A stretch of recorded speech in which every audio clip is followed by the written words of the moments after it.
আজ তোমাদের সাথে যে রেসিপিটা শেয়ার করতে চলে এসেছি সেটা কিন্তু নিঃসন্দেহে বাচ্চাদের একটা ফেভারিট ব্রেকফাস্ট রেসিপি হতে চলেছে। খুব সহজেই ঘরে যা যা জিনিস থাকবে তাই দিয়েই একটা ইটালিয়ান পাস্তার রেসিপি শেয়ার করছি। বাচ্চারা কিন্তু পাস্তা বা চাউমিন, নুডলস এগুলো খেতে কিন্তু বেশ ভালোবাসে। আর এই রেসিপিটা পাস্তার সাথে তোমরা নুডলস বা চাউমিনেও ট্রাই করতে পারো।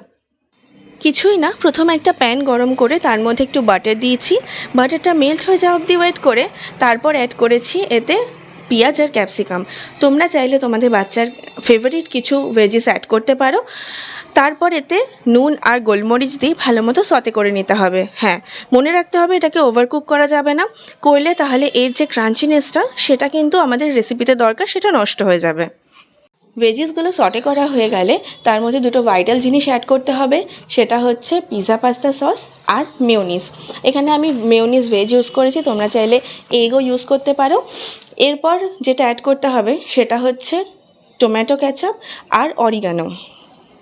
সব কিছু ভালো মতো মিক্সড করা হয়ে গেলে এর মধ্যে একটু জল দিয়ে ফুটিয়ে নিতে হবে।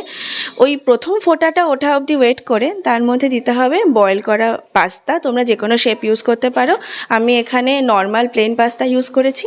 করে এটাকে ভালো মতো ফুটিয়ে গ্রেভিটা থিক হওয়া অবধি ওয়েট করতে হবে। করে লাস্টে অ্যাড করে দেবো ফ্রেশ ক্রিম আর একটু গার্লিক পাউডার।